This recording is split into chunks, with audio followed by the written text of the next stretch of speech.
اعوذ باللہ من الشیطان الرجیم بسم اللہ الرحمن الرحیم۔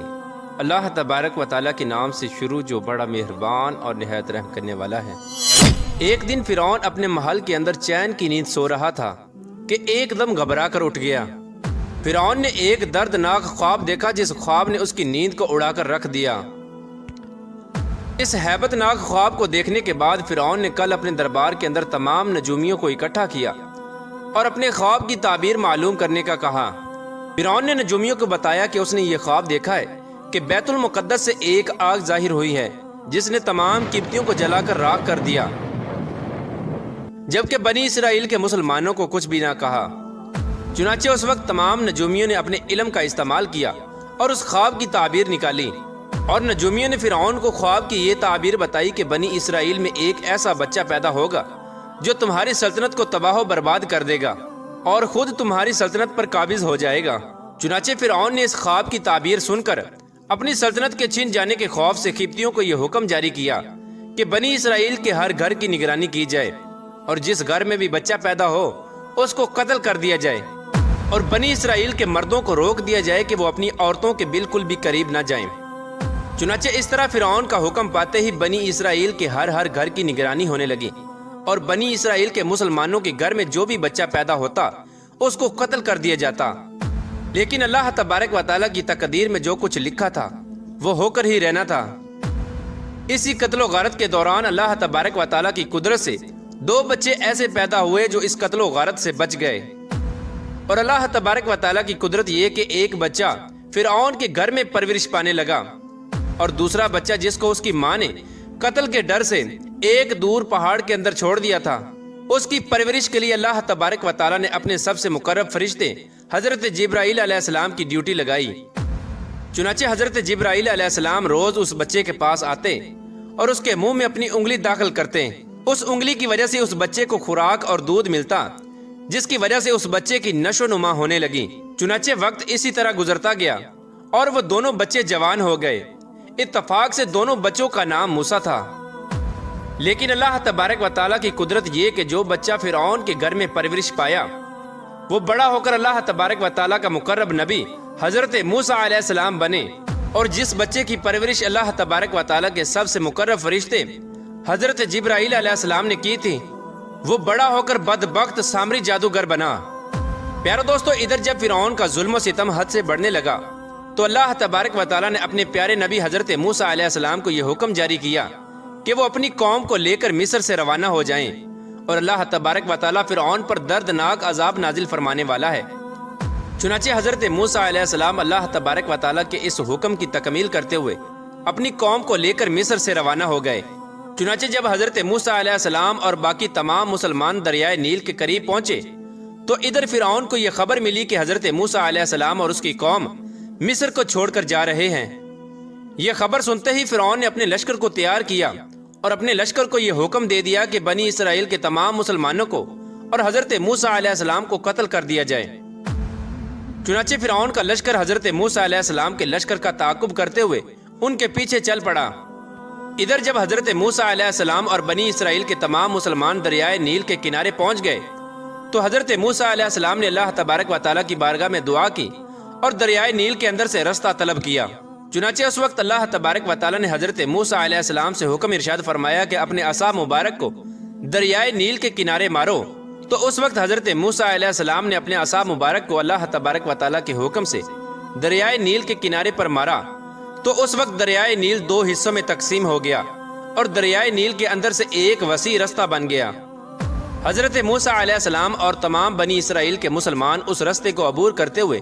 بڑی آسانی کے ساتھ دوسری طرف چلے گئے، اور ادھر فرعون کا لشکر جو حضرت موسیٰ علیہ السلام کے لشکر کا تعاقب کر رہا تھا وہ بھی اسی رستے سے دریائے نیل میں داخل ہو گیا۔ اس طرح جب فرعون کا لشکر دریائے نیل کے بالکل درمیان میں داخل ہوا تو اس وقت اللہ تبارک و تعالیٰ نے دریائے نیل کو مل جانے کا حکم دیا، تو دریائے نیل اللہ تبارک و تعالیٰ کے حکم سے آپس میں مل گیا۔ اس طرح فرعون اور اس کا تمام لشکر اور تمام قبطی دریائے نیل کے اندر غرق ہو کر ہلاک ہو گئے، اور اس طرح فرعون کو ہلاک کر کے اللہ تبارک و تعالیٰ نے دنیا کے لیے عبرت کا نشان بنا دیا۔ چنانچہ فرعون کی ہلاکت کے بعد حضرت موسیٰ علیہ السلام اور تمام بنی اسرائیل کے مسلمان ایک دوسرے مقام پر ٹھہر گئے۔ کچھ عرصے بعد اللہ تبارک و تعالیٰ نے حضرت موسیٰ علیہ السلام کو یہ حکم دیا کہ وہ اپنی قوم کو لے کر دوبارہ مصر میں واپس چلے جائیں۔ حضرت موسیٰ علیہ السلام اللہ تبارک و تعالیٰ کا یہ حکم پاتے ہی اپنی قوم کو لے کر مصر کی طرف روانہ ہو گئے۔ اللہ تبارک و تعالیٰ نے بنی اسرائیل کے مسلمانوں پر یہ فضل کیا کہ فرعون کے تمام تر محلات اور تمام تر خزانے بنی اسرائیل کے مسلمانوں کے سپرد کر دیے گئے۔ اسی دوران اللہ تبارک و تعالیٰ نے حضرت موسیٰ علیہ السلام کو تورات دینے کا بھی وعدہ کیا تھا۔ اللہ تبارک و تعالیٰ نے حضرت موسیٰ علیہ السلام سے یہ حکم ارشاد فرمایا تھا کہ وہ 30 دن اور 10 دن مزید روزے رکھیں۔ اس کے بعد اللہ تبارک و تعالیٰ حضرت موسیٰ علیہ السلام کو ایک ایسی کتاب دے گا جس کتاب کے اندر اس قوم کے تمام شرعی اصول ہوں گے، جس کے اوپر عمل کر کے یہ قوم اپنی زندگی گزارے گی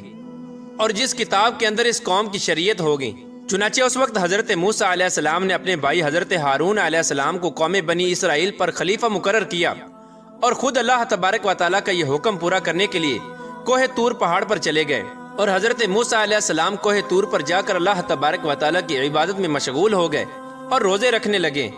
چنانچہ حضرت موسیٰ علیہ السلام دن میں روزہ رکھتے اور دن رات اللہ تبارک و تعالیٰ کی عبادت میں مصروف رہتے۔ اس طرح جب حضرت موسیٰ علیہ السلام کوہ طور پر تشریف لے گئے تو ادھر سامری جادوگر کو فساد پھیلانے کا موقع مل گیا، اور موسیٰ سامری نے بنی اسرائیل کے تمام مسلمانوں کو بہکانا شروع کر دیا۔ چنانچہ سامری جادوگر نے بنی اسرائیل کے مسلمانوں کے پاس جتنا بھی سونا تھا وہ تمام سونا اکٹھا کیا اور آگ کے اندر داخل کر دیا۔ اس طرح وہ تمام سونا دیکھتے ہی دیکھتے ایک بچڑے کی صورت اختیار کر گیا۔ سامری جادوگر یہ منظر دیکھ کر بہت خوش ہوا۔ اس نے اس بچڑے کو اٹھایا اور ایک محفوظ مقام پر رکھ دیا، اور سامری جادوگر نے اس بچڑے کے منہ میں وہ مٹی پھونکی جو سامری جادوگر نے حضرت جبرائیل علیہ السلام کے گھوڑے کے پاؤں کے نیچے سے اٹھائی تھی۔ اس طرح جب سامری جادوگر نے اس مٹی کو بچڑے پر پھونکا تو وہ بچڑا بولنے لگا اور اس بچڑے میں جان داخل ہو گئی۔ چنانچہ بنی اسرائیل کے مسلمان یہ منظر دیکھ کر حیران ہو گئے اور اس بچڑے کو اپنا خدا سمجھنے لگے۔ اس وقت سامری جادوگر نے معاذ اللہ بنی اسرائیل کے مسلمانوں کو بہکانا شروع کر دیا، اور بنی اسرائیل کے مسلمانوں سے یہ کہنے لگا کہ حضرت موسیٰ علیہ السلام جس خدا کی تلاش میں گئے ہیں وہ خدا تو ہمارے پاس ہے، اور معاذ اللہ حضرت موسیٰ علیہ السلام وہاں پر ہلاک ہو گئے ہیں۔ چنانچہ سامری جادوگر نے تمام بنی اسرائیل کے مسلمانوں کو اس بچڑے کے سامنے جمع کیا اور اس بچڑے سے پوچھا کہ بتا تو کون ہے؟ تو بچڑے کے اندر سے آواز آئی کہ میں بنی اسرائیل اور موسیٰ کا خدا ہوں۔ چنانچہ یہ منظر دیکھ کر 12,000 بنی اسرائیل کے مسلمانوں کے علاوہ باقی تمام قوم اس بت پرستی اور شرک کے اندر مبتلا ہو گئی، اور اللہ تبارک و تعالیٰ کی وحدانیت کو چھوڑ کر اس بچڑے کی پوجا کرنے لگی اور اس کی عبادت کرنے لگی۔ چنانچہ حضرت ہارون علیہ السلام نے اپنی قوم کو جب اس شرک کے اندر مبتلا دیکھا تو حضرت ہارون علیہ السلام نے اپنی قوم کو اس شرک سے منع کیا۔ حضرت ہارون علیہ السلام نے کہا کہ اللہ تبارک و تعالیٰ ایک ہے، اس کا کوئی شریک نہیں، تم اللہ تبارک و تعالیٰ کو چھوڑ کر اس بچڑے کی عبادت کیوں کرتے ہو؟ اس وقت اس بدبخت قوم نے جو کہ شرک کے اندر مبتلا ہو چکی تھی، انہوں نے حضرت ہارون علیہ السلام کو قتل کرنے کی دھمکی دی۔ چنانچہ حضرت ہارون علیہ السلام اس وقت اس دھمکی کی وجہ سے خاموش ہو گئے۔ چنانچہ ادھر جب حضرت موسیٰ علیہ السلام اللہ تبارک و تعالیٰ کے ساتھ ہم کلام ہو کر اور تورات لے کر واپس آئے تو اپنی قوم کو اس شرک کے اندر مبتلا دیکھا۔ آپ نے دیکھا کہ آپ کی قوم اس بچڑے کی پوجا کر رہی ہے۔ یہ منظر دیکھ کر حضرت موسیٰ علیہ السلام جلال میں آ گئے۔ حضرت موسیٰ علیہ السلام نے غضبناک ہو کر اپنے بھائی حضرت ہارون علیہ السلام کو بالوں اور داڑھی مبارک سے پکڑا اور آپ کو جھنجھوڑنے لگے، اور حضرت موسیٰ علیہ السلام اپنے بھائی حضرت ہارون علیہ السلام سے پوچھنے لگے کہ آپ نے اس قوم کو بت پرستی سے کیوں نہ روکا، اور یہ قوم بت پرستی کے اندر کس وجہ سے مبتلا ہو گئی، جبکہ میں آپ کو اس قوم پر خلیفہ مقرر کر کے گیا تھا۔ تو اس وقت حضرت ہارون علیہ السلام نے حضرت موسیٰ علیہ السلام کو بتایا کہ اے میرے بھائی، میں نے اس قوم کو بہت روکا، قریب تھا کہ یہ قوم مجھے قتل کر دیتی۔ چنانچہ اس وقت حضرت ہارون علیہ السلام نے حضرت موسیٰ علیہ السلام کو سارا ماجرا سنایا اور اس سارے ماجرے کا ذمہ دار موسیٰ سامری کو ٹھہرایا۔ حضرت ہارون علیہ السلام نے حضرت موسیٰ علیہ السلام کو بتایا کہ آپ کی ساری قوم موسیٰ سامری کی وجہ سے اس شرک کے اندر مبتلا ہوئی ہے، اور یہ تمام لوگ سامری جادوگر کی وجہ سے اس بچڑے کی پوجا کرنے لگے ہیں۔ اس وقت حضرت موسیٰ علیہ السلام نے سامری جادوگر سے پوچھا کہ تم نے یہ شرک کیوں کیا؟ تو اس وقت سامری جادوگر حضرت موسیٰ علیہ السلام سے کہنے لگا کہ میں نے یہ شرک اپنے نفس کے ابھارنے کی وجہ سے کیا ہے، اور یہ بچڑا ہی ہمارا رب ہے، ہم اسی کی پوجا کریں گے۔ اس وقت حضرت موسیٰ علیہ السلام نے غضبناک ہو کر موسیٰ سامری کے لیے دردناک بد دعا کی، تو اللہ تبارک و تعالیٰ نے موسیٰ سامری کو ایک ایسی دردناک بیماری کے اندر مبتلا کیا کہ وہ ساری زندگی لوگوں سے یہی کہتا رہا کہ میرے قریب مت آنا اور مجھے ہاتھ مت لگانا۔ اللہ تبارک و تعالیٰ نے سامری جادوگر کو ایک ایسی دردناک بیماری کے اندر مبتلا کیا تھا کہ کوئی بھی شخص اگر اس کو ہاتھ لگا دیتا تو وہ سخت بخار کے اندر مبتلا ہو جاتا۔ اس طرح سامری جادوگر ساری زندگی جنگلات کے اندر بھٹکتا رہا اور اسی موذی بیماری کے اندر تڑپ تڑپ کر ہلاک ہو گیا۔ ادھر حضرت موسیٰ علیہ السلام نے اس بچڑے کو توڑ پھوڑ کر ٹکڑے ٹکڑے کر دیا جس بچڑے کو سامری جادوگر نے بنایا تھا۔ اس کے بعد حضرت موسیٰ علیہ السلام نے اللہ تبارک و تعالیٰ کی بارگاہ میں دعا کی اور بنی اسرائیل کے مسلمانوں کے اس گناہ کی معافی طلب کی، تو اللہ تبارک و تعالیٰ نے حضرت موسیٰ علیہ السلام سے ارشاد فرمایا کہ اس گناہ کی معافی ایک ہی صورت میں ہو سکتی ہے کہ تمام بنی اسرائیل کے وہ لوگ